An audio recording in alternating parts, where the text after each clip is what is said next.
Eternal. तुम्हें इसके लिए साधना करनी पड़ेगी। तुम सबको, यहां जितने युवा बैठे हैं, यही तो भगत सिंह की यूएसपी है। हम में और उस व्यक्ति में क्या फर्क है? ये देश आजाद उन्हीं जैसे लोगों की वजह से हुआ, और आज परेशान है क्योंकि यहां के जो भगत सिंह है उनको सेक्स परेशान कर रहा है। तुम ही तो हो भगत सिंह, जिसकी मां ने तुमसे पूछा कि बेटा शादी कर लो, तुमने कहा हम नहीं करेंगे, हमारी मां गुलाम है, हम शादी। तुम ही ने तो कहा था, तुम ही तो युवा थे, और कौन था? तुम ही तो थे। फिर तुम ही थे जिसका 4 kg वेट बढ़ गया था मरने से पहले।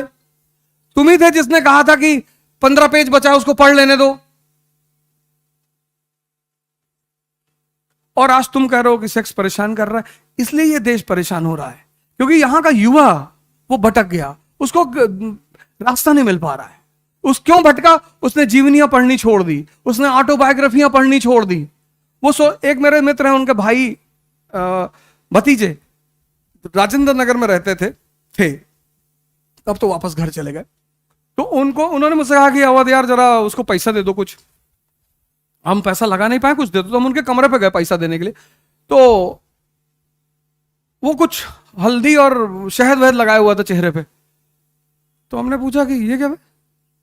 कहा भैया चाचा वो हल्दी लगाए हैं, शहद लगाए हैं ना। क्यों? कहा कि इससे चमक आती है। तो उन्हें तुरंत फोन निकाल के अपने वो मित्र को फोन किया। हमने कहा इसको ले जाओ, ये अगर 60 जन्म आईएएस देगा तो भी नहीं होगा इसका। ऐसे क्या कह रहे हो यार? मैंने इसका बेसिक कॉन्सेप्ट नहीं क्लियर है। ये चमक आ रही है पावर की वजह से, यहां क्यों नहीं आ रही, वहां क्यों नहीं आ रही है? जब इतना बेसिक सिद्धांत तुम्हारा क्लियर नहीं है तो तुम आईएएस बनोगे? जहां इकोनॉमी, पॉलिटी, सोसाइटी सबको मिलाकर सोचना पड़ता है। इंटरडिसिप्लिनरी प्रिपरेशन है ये। इस प्रिपरेशन की सबसे खास बात यह है इंटरडिसिप्लिनरी। तुम्हें इकोनॉमी समझ में नहीं आई, तुम्हें पॉलिटिक्स कभी नहीं आएगी, आएगी ही नहीं। यही तो एक खतरा है। हम क्यों बार बार तुमसे कहते हैं एनसीईआरटी पढ़ने का? तुम्हारा बेस मजबूत हो जाएगा। तब तुम बेस मजबूत होने के बाद जब सारे सब्जेक्ट को कनेक्ट करके पढ़ोगे। अफगानिस्तान में स्त्रियों की दशा बुरी क्यों है? क्योंकि वो इकोनॉमिक तौर पर इंडिपेंडेंट नहीं है। पराधीन सपनों सुख नहीं, इस्लाम रीजन नहीं है। इस प्रिपरेशन की सबसे अहम पहलू क्या है? इंटरडिसिप्लिनरी। यहां तुम सेग्रीगेट करके नहीं पढ़ सकते।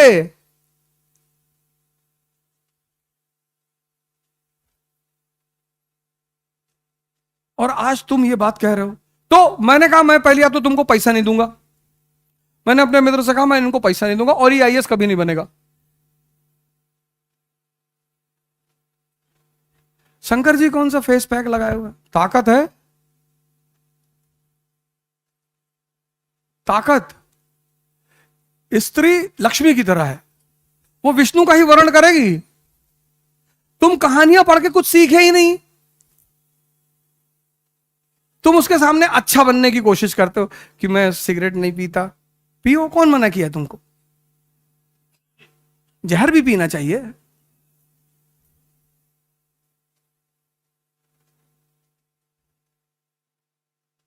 समुद्र मंथन से लक्ष्मी जी निकली, देवताओं और असुरों में झगड़ा हो गया, हम शादी करेंगे, हम शादी करेंगे। मैंने कहा लाइन से लगा बैठ जाओ, मैं डिसाइड करूंगी।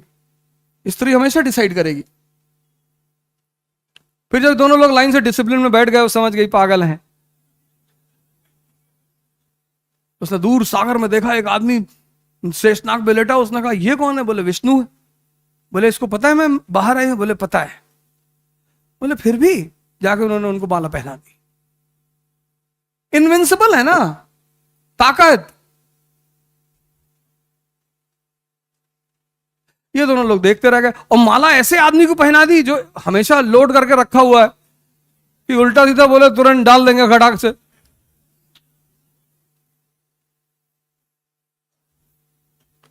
तो तुम सेक्स से इसलिए परेशान हो क्योंकि तुम्हारा मन बहुत कमजोर है। तुम्हारे पास कोई इतना बड़ा गोल नहीं है जो इस छोटी सी चीज को ओवरशैडो कर जाए। तुम्हारे पास कोई नशा नहीं है। ये जो तुम शराब को नशा मानते हो, ये सबसे घटिया नशा है। पीते हो तो अच्छी बात है, कोई बात नहीं, लेकिन बाप के पैसे का कभी मत पीना। बड़े मेहनत का पैसा होगा। आप में से बहुत सारे लोगों के पिता एक सामान्य सैलरी पाते होंगे और वो आपको पैसा देते होंगे। अपने पिता के पैसे को कभी इधर उधर मत करना।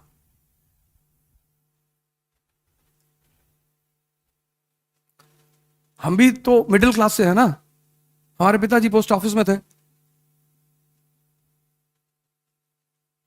हमारे यहां कोई बालू का ठेका थोड़ी था। हमारा है, हमारे पिताजी का नहीं था।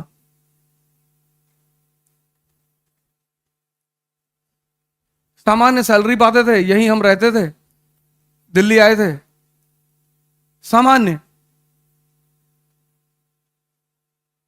अय्याशी मस्ती लग्जरी अपने पैसे पर,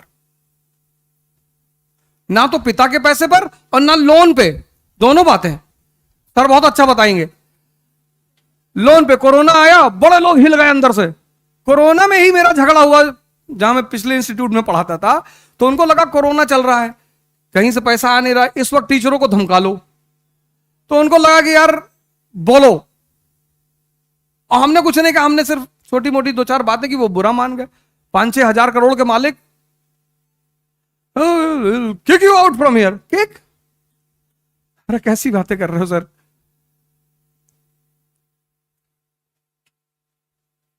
और हम तो मराठा है, विद्रोह करेंगे। हमें तुम दबाओगे? हमें प्यार से बुला लो, बोलो। अभी एक साहब हमसे पूछे, यहीं पे मेरे दोस्त है, कहीं इनकी ये जो है कितना पैसा दिए सब तुमको, सेमिनार करने आया मुखर्जी नगर। हमने कहा 20 लाख एडवांस आ गया था। हम समझ रहे थे नरेंद्र बैठे हुए।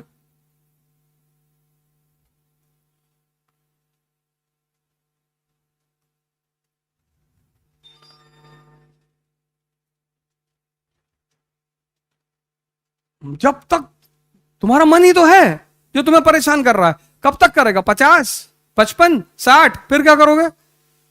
मैंने हिंदुस्तान की एक ऐसी शख्सियत को देखा जिसके मतलब उसके पास भी अच्छा पैसा था, 5-10 हजार करोड़ रुपया था, और पूरी बॉडी में, जब मैं उनसे मिलने गया था ना, पूरी बॉडी में आईवी कैनुला लगी हुई थी, पूरी बॉडी में, और उनकी आंख से आंसू गिर रहे थे।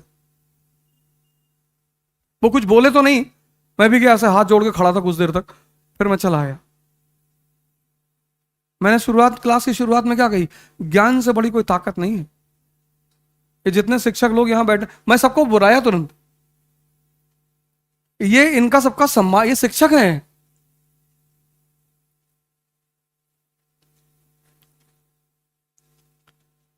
सब अपने आप में क्रांति हैं, ये सब मामूली लोग नहीं हैं।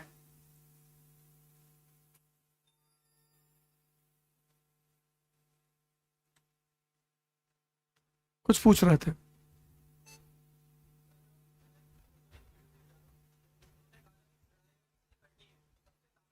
So, as per the program scheduled by Siddharth IS, मैं लखनऊ से आ रहा था, तो मैंने कहा यही बना दो वीडियो।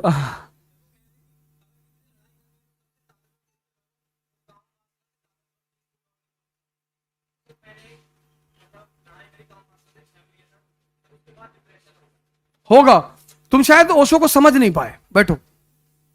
लड़ाई हमेशा उससे की जाती है जो है, सुनना जो मैं तुमसे कह रहा हूं, लड़ाई हमेशा उससे की जाती। तुमने पहली बात तो यह मान लिया कि काम वासना एक ताकत है, निश्चित तौर पर है, लेकिन है कहां? जैसे अंधेरा, अगर तुम्हें अंधेरे को प्रूव करना हो, जैसे तुमने कहा साहब उस कमरे में अंधेरा है, मैंने कहा लेके आओ, ला पाओगे? लेकिन है अंधेरा। तो अंधेरा को दूर करने का तरीका क्या है? जहां भी अंधेरा है वहां लाइट जला दो, यही तरीका है ना। कितना भी घना अंधेरा हो, तुमने अगर छोटी सी लाइट जला दी, अंधेरा गायब। ऐसे काम वासना भी है, जब तुम्हारे ऊपर हावी हुई और तुम जाग गए। जागना मतलब तुम उस विचार को एंजॉय कर रहे हो, देख रहे हो,